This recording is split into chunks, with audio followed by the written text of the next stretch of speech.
Welcome to ThriveCast, a community podcast series where we're meeting with growth and engineering leaders. Our today's topic is product messaging and positioning.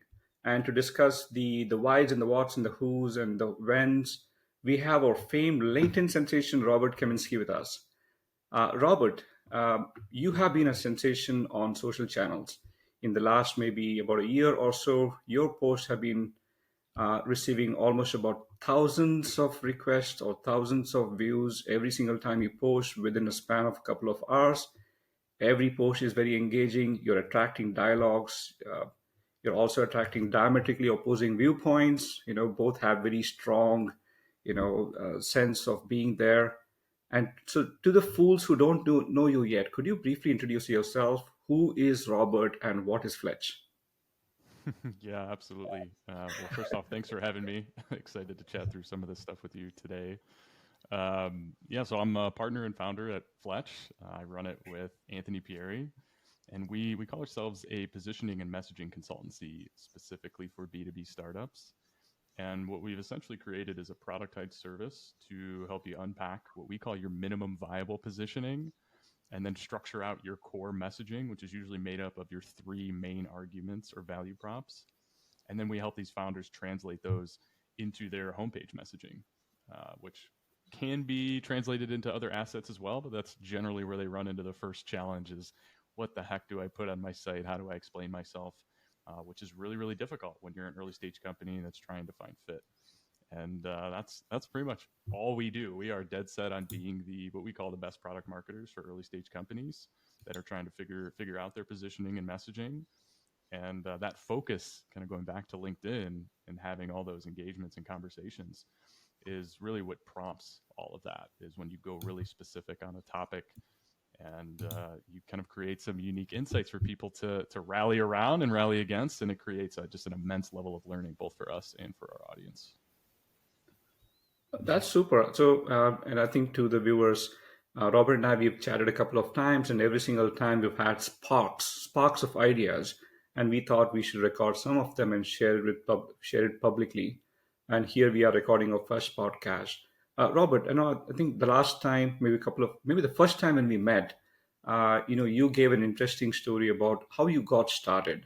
How did you and Anthony come together and start building Fletch? Maybe could you talk a little and then share some of your experiences on where you were before Fletch, why did you start Fletch, and since then, why did you use LinkedIn as a source for sharing your insights and driving engagements?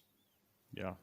Happy to share that. So I've been around technology commercialization for 15 years and spent times in different startups, large technology companies, really getting kind of learning the ropes, if you will. Spent time in sales, spent time in product, spent time in customer success. And when Anthony and I connected, we were both working for an agency that focused specifically in working with startups, new product development, go to market planning. And Anthony actually was the first one to post something on LinkedIn more out of curiosity. And this never happens, but one of his first posts, I think it was first or second post, went mini viral. And it was like this post on note taking. And so I'm like, well, we should try this. Let's just see what happens. And so almost a year to date, we both started just sharing ideas on LinkedIn. And I've wanted to do this for a long time, but never actually shared what the stuff I was creating or working on. But because we had all this exposure to startups, we're like, let's just start sharing all the things we know and see what happens. And I like to equate it as planting our face right in the market that is early stage startups and founders, and then listening for signal.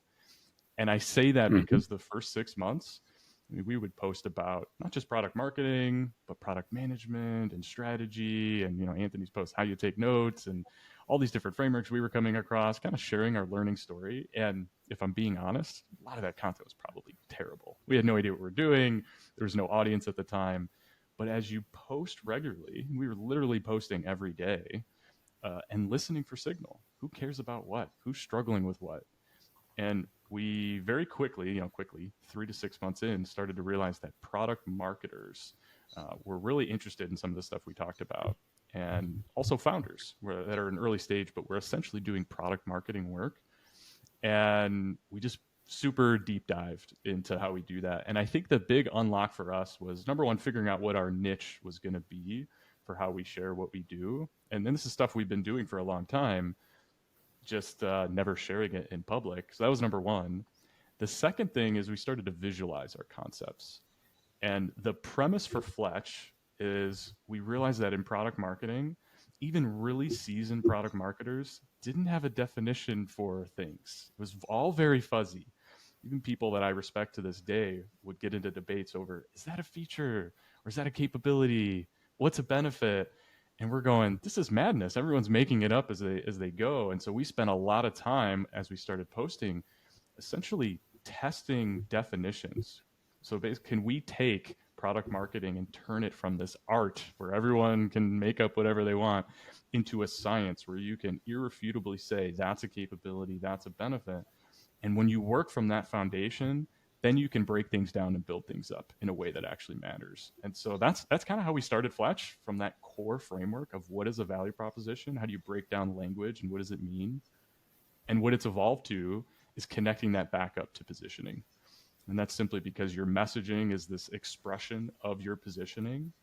And once we had that, we like to call it X-ray vision. We now have a way to look at how you talk about yourself, how you're positioning yourself in the market, see where all the gaps are, where all the bodies are buried, what's not working. And it's almost this evaluation on product market fit. And then once we know where everything's broken, we can begin to start to fix it with that very same model. Oh, it's amazing how you evolved, you know, from one single post from Anthony and you built a company around it. Looks like LinkedIn became your product market fit, you know, so, of In a sorts way, of, yeah, like yeah, it's where, it's where our audience hangs out. That's where our market is. yeah, And then it really goes back to repetition. Like, post every day.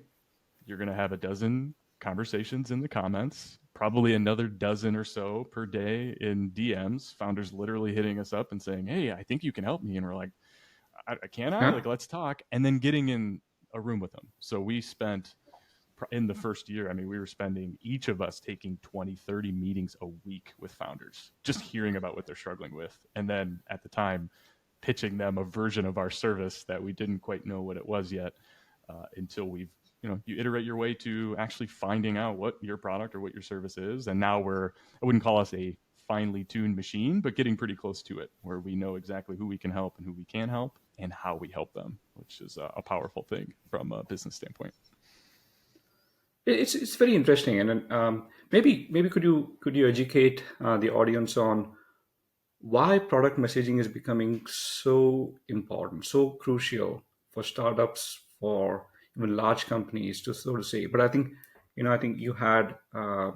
you had an insight sometime that product messaging and positioning is now all the more important for early stage PLG startups as well. So could you help us understand what is product messaging and why it's important for especially the PLG companies who are trying to, innovate, trying to disrupt this market, with a PLG first kind of a GTM approach.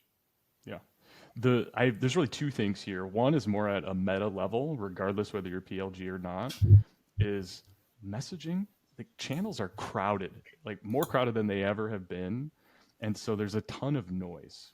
And what this does is it puts this premium on those who are able to cut through the noise with clarity in talking about their product and how they deliver value and the problems they solve, have an extreme advantage over other products.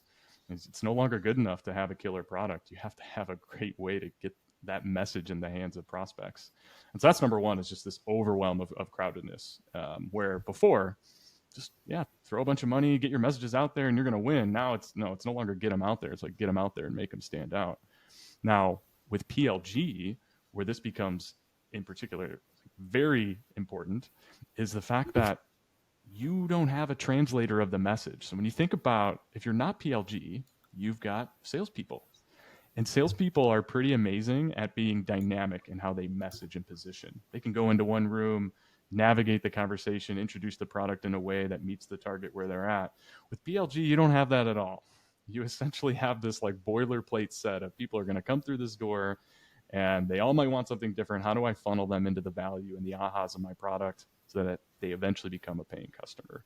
And so that translation, well, you don't have that with PLG at all. And it creates this huge challenge, especially a lot of PLG products have a lot of different use cases, have a lot of different customer segments. And so that's like fundamental messaging when you talk about it, is like, who's this message for? And if it's for a lot of people, and then like also you're trying to say a lot of different things, man, you're going to have a real challenge with clarity. And so again, it puts this premium for PLG companies to really figure this out, sort out their messaging, and make sure that they're actually communicating what they do in the right moment to the right people. No easy task, that's for sure. So it looks like especially for PLG, what you're saying is all the more important that whatever the sales team used to do in closed doors, specific value proposition for specific personas. Now PLG companies have to automate that, have to bring it out in the public and provide that kind of a messaging directly, openly, rather than through a particular salesperson or a marketing persona. So if that's the case, how does one go about doing it? What are the frameworks? What are the tools? And I think before we get into the kicks of it, there was a post that you had some time back, on benefits versus capabilities, and I started looking at. I opened up Salesforce.com, looked at Microsoft Azure, looked at AWS, looked at HubSpot, looked at Loom, Calendly, almost about 15, 20 odd websites side by side, stacked them, and started like, is Robert really talking the truth? Why is everyone talking about benefits? And I started scratching my head more and more. So educate us on how should one go about messaging their product. Where should they Yeah. start? What are the available frameworks? Yeah, So go for it. I love the exercise you did, and even just hearing your story is exciting to me because that's what Anthony and I did. We looked at all these Oh, sites and we're okay. going, what the hell are they doing? Like everyone is saying the same thing. We'll increase your revenue. We'll reduce your churn. And we're like, this tells me nothing about what this product does. And therein lies how we approach things. So rather than benefits, we put a huge premium, especially for these PLG companies, on what we call and define capabilities. And capabilities are the things that you can actually do with the product, right? And they get conflated with these outcomes, these benefits downstream, that if I actually use the product, I can get all these great results. And so I can actually, I can share here. We can walk through a couple examples to really make this crystal clear. And another way to think about it is like these capabilities are the bridge to those big benefits, right? So if you go out to these sites, and a lot of them have, I'll say, cleaned up their act. I don't know if we've had an influence on that or not, but what you'll usually see, as you talked about, is all this messaging in the blue over here. We'll break down silos, we'll cut meetings down, all that stuff. And it is good stuff. And we're not saying ditch that message. This just becomes a sequencing challenge. I have to know what I'm doing, this capability, first, so that I can even picture myself in a situation where I can have that benefit. And people miss the boat on this, right? There's this, it's like a human thing where we want to be bigger than we are, right? And so whenever we work with a startup or founder, we're effectively trying to break down their positioning and messaging into the most boring fundamental pieces possible, because as humans we have this natural tendency just to turn on the sales hat, like make it sound good. And you'll look at these capabilities here, right? Like Calendly, let others book time on your calendar. Like, there's nothing overly sexy about that, right? Get a written record of all your calls. Great, right? But like when you go to these sites and then they try and like make everything sound amazing. And so to make this full circle, capabilities are the bridge between the actual feature, and we define feature as the thing that powers the capability. And a lot of technical founders get stuck here because they fall in love with their features. And in a lot of ways, Mm-hmm. it's just a matter of how much time they're putting into it. Like they spend all day, every day for years building these features. It's pretty natural to want to talk about it, but your customers don't give a rip about your features. What they care about is, what can I do with it, these capabilities? And then once I can do that with it, what's going to happen downstream if I use this enough? Like, how's it going to impact my business, my time, my life in some way, shape, or form?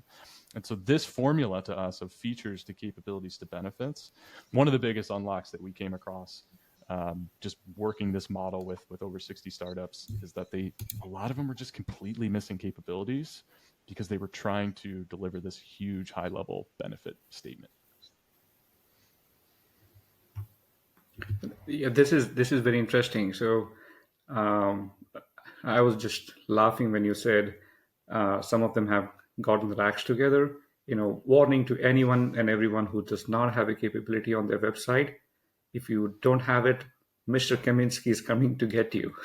So, I was having a LinkedIn chat with the head of product marketing over at Calendly the other day because I did a kind of a public breakdown of one of their landing pages for marketing teams, and yeah, how did I that was go? comparing them to Asana, and he had the funniest comment of, "Oh, like, oh, good, we passed your test." And I joked with him. I'm like, "Hey, it's just one page. I'm on the lookout for all the bad ones." But no, we're just kidding. And to be frank too, when we do these audits in public, we do them with these very successful companies, right? And that's also for, there's two reasons to that. They're easy to relate to because we know what the products Yeah. do. So there's a lot of learning there for these founders and product marketers. And also just success. Calendly's $1 billion plus company, and we used to do some audits for early stage startups, but we found that can be a little daunting for companies that are just trying to get their footing. And so, as much as we knock, we're really talking about optimization of messages for a lot of these big startups that everyone knows and loves. Yeah. So to break down what you're saying, Rob, is this right to try to assume that, sure enough, you should have benefits in your mind, especially for the founders. They need to understand what's the ultimate benefit that they are trying to sell to, but maybe start off with explaining things based on what your product does through a mechanism or through a framework of capabilities, like record quick demonstration videos. I mean, this is what you can do now to get to the benefit of cutting down meetings. So, how does one Yeah. go about that particular thought process? So yeah, and that's the perfect question, and I'm sharing a new visual here for Asana. The connecting point, and this is where a lot of mistakes get made, is some folks will do a decent job of getting to their capability, but they want to skip to the end. And so I have this Asana example where we talk about the order of benefits. And what we believe, especially for PLG companies, is you want your benefit to be as believable as possible. Because remember, you're a startup, you're PLG, not many people know about you if you're not one of these unicorns already. So you have to be very clear about what the product does, capability, and then what we would say the first order benefit. And so with Asana, it's tempting for them, and they do this quite a bit, to jump to this fourth order increased revenue, but it's this logical rollout of, okay, Asana lets me manage all my tasks all in one place. Like, that's essentially the capability of the product. The first order benefit of that as well, the team stays more organized. Like, those are connected. That's great. They make a lot of sense logically. And so we can start to, again, picture ourselves in the product. If I keep my team more organized, well, then maybe they'll ship more features. That's benefit second order.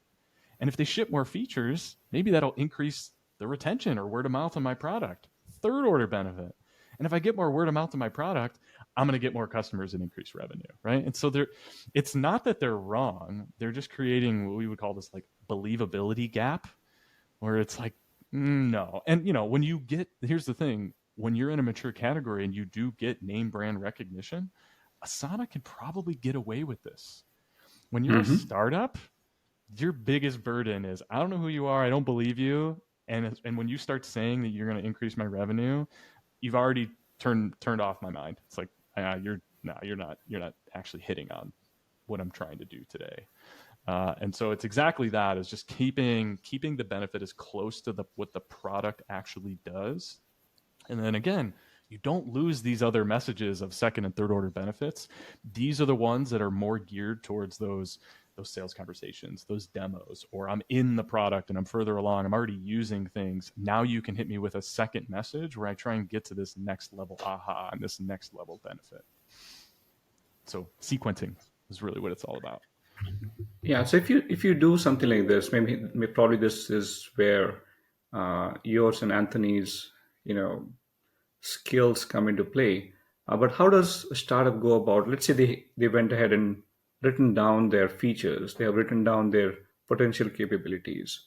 They have this theoretical idea about, hey, this is my ultimate benefit, and they go through this the first order benefit, the second order benefit, and so on and so forth. How do they take this information and message it out to to their audience? Are there any simple ways? Because this is this looks like more of theoretical exercise on a whiteboard. Now translating that to a product messaging and positioning, that seems to be a little ardent affair. Yep. And so I'm going to take you kind of through. This is almost the exact model we use with founders who are trying to do exactly what you described. How do I put together messages? What we find is that most, and again, we talk a lot about website copy. Most website copy problems are actually messaging problems, and most messaging problems are actually positioning problems. And so what we do at the very beginning is we actually work back to a positioning exercise, because you can't craft a message if you don't know who your audience is and you don't know the main thing you're trying to highlight. And this main thing, when it comes to startups, is something that April Dunford calls differentiated value. And it's this combination of who are you competing with and what's the thing that your product does that they don't let me do. And that last one there, that's like where our capability piece comes into play.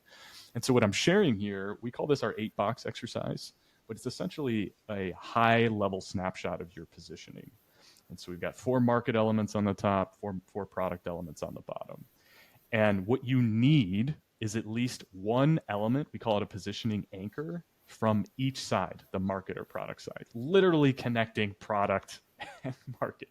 And we're product marketers after all. It's so like the solution is in the name. You need a piece from each. And if you have all 8 elements, it tells me you probably have fit. You're hyper targeted. And so for what we do at Fletch, we're pretty hyper targeted. We know who we're helping. We're helping founders at early stage startups. They don't have a clear way to explain their product on their homepage, and they've really challenged when they do these website revamps. They're trying to write copy. And so what do? We're a consultancy that actually does the work, and we basically clarify their positioning, craft their messaging, and translate it to website copy with our 3-step process so that they now have this clear way to explain what they do. And so we have all these 8 boxes. And so if I back up, the first exercise is to essentially, you said you collected all these features, capabilities, you throw them on a wall in this model, and you ask yourself, are any of these the core or the main piece of these? If they're not, it tells you that it's fuzzy. And you'll notice some of these are grayed out. And what you're looking for are those unifying elements that tell you who the message is for and how you're going to introduce your product. And again, more of a conceptual exercise. But once you have this in mind, what we do is then move from that, what we call minimum viable positioning, the way that you can explain yourself in a lightweight way. Because again, if you're a startup, you're not going to have all 8 boxes filled up. It's going to feel a little squishy, but it has to be clear enough for them to know who you're for and what you do. And so once you have that, then you have to craft these messages. And so what I'm sharing here, we used to call it our product marketing canvas. It's now more our product messaging canvas. And these are all the elements in here that you need to craft a compelling value proposition. And this thing, and I know it kind of feels out like a Sudoku when we're doing the exercise. And the most important things to call out are these linkages. So, Rob, I think maybe the screen sharing is off. Oh, no. If you're pointing at something. Yeah, absolutely. Did we get the previous model in play as well? Maybe we did not. We didn't get this model, did we? No.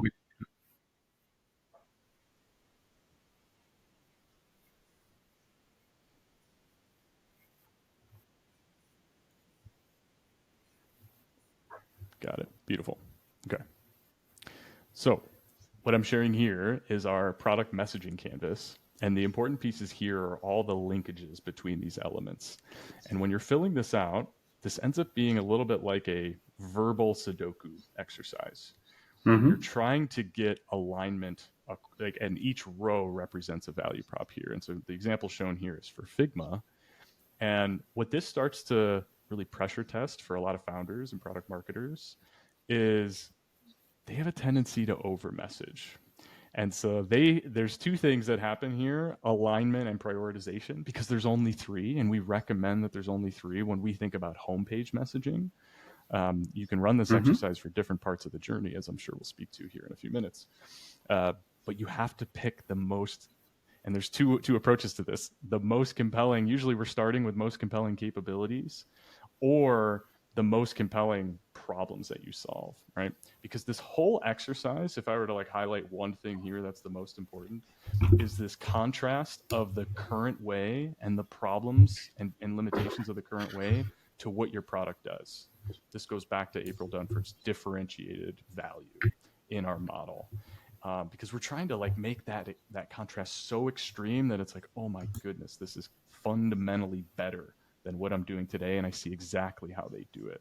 And so if we roll through an example here for Slack, tying this to the use case, these design teams, this design lead is trying to design a web app interface with their team. And how are they doing this today? And so this is what we'd call a competitive differentiation set of the current way. You'll notice we have some others here that are contextual, of like activities they're doing. But if we roll out the Sketch one, well, what's the problem of this, of using Sketch? It's like, well, it's really slow and inefficient. It's like, well, why is it slow and inefficient? And this is where we get to that limitation, because Sketch doesn't allow multiple people to work on the same file at the same time. And this is the moment where you want to introduce your product capability. Now you can work with teammates in the same file at the same time. This is that big unlock that Figma had in the early days. What powers this? Their real-time collaboration, their multiplayer feature. And then this benefit, which is the opposite of the problem, where this is slow and inefficient to do this. Now your team can immediately build off each other's ideas. So it's no longer slow, it's now fast. And so end to end, what we have here is complete alignment all the way back to the team and the use case, highlighting that big contrast and introducing the capability of the product and what supports it. And so this is the exercise. I'll pause here. I don't know if that triggered questions and thoughts, but this is how we think about crafting value props in a really structured way. Yeah, I think this is a beautiful framework. Maybe we can have some of this in the show notes as well. But I think you have hit a few bullet points. Maybe I'll try to summarize it in my trivial head. Product messaging is not the same as positioning, or start with positioning, right? And the storytelling exercise that you're picturing it here is, hey, understand your ICP, understand what the problems that they have, what's the current limitation in the way they're working today. Introduce your product capability at that time, list down what feature is helping what capability around it, and only then arrive at the potential benefit. Looks like that's the framework, and what you're telling is that do this in such a way that there's only 3 of them, or 3 or 4 of them, as minimal as possible. If there are too many benefits, too many capabilities, people tend to ignore the entire messaging. It doesn't register in your head. Is that a good summary in general? Absolutely. The only piece that I would add, just to confirm, is this is core messaging. So we think about these as leading messages, hence the prioritization to just 3. Mm-hmm. You can use this exact same framework to craft additional messages for different parts of the journey. We're making the assumption here that this message is mostly for the combination of awareness and acquisition. You're going to need a whole bunch of other messages for activation and upsell and all the other stuff that you have, especially in PLG. But yeah, you nailed it in terms of how we think about getting to core messaging that supports the position you're going after. Okay, beautiful. Unfortunately, I'm looking at the time, and then we are almost at 28, 29 minutes or so. We'll take a quick pause on this. Very likely, we might have to bring you in, Rob, on the subsequent journey of taking this further, and we'll test it out there. But a last question to you: how does one reach out to you and Anthony? Should they just, if anyone is a listener trying to seek your attention, is LinkedIn the best way for them to reach out to you? What's your preference? Is the best way. As of right now, we have not and refuse to fall into the automated LinkedIn follow-up. And so if you reach out to us on LinkedIn, though it might be a little delayed, we respond to everyone individually and try and answer questions as best we can. And so if you have questions or thoughts or comments that you want to discuss, like we're very open on LinkedIn, both in our direct messages and or just directly on posts. We're pretty active when we post to get into those conversations as well. Thank you, Rob. Thank you so much for your valuable time and valuable insights. To all our listeners, if you've enjoyed today's discussion, please consider leaving a review on your favorite platform of choice. This will air on Spotify, YouTube, and various other aggregators out there. Your feedback makes a big difference, and this is a great learning mechanism for growth and engineering leaders across the board. Typically we are finding growth and monetization leaders coming here. So stay tuned for more insights, more guests, and very soon we'll have more demos. Until that time, keep thriving.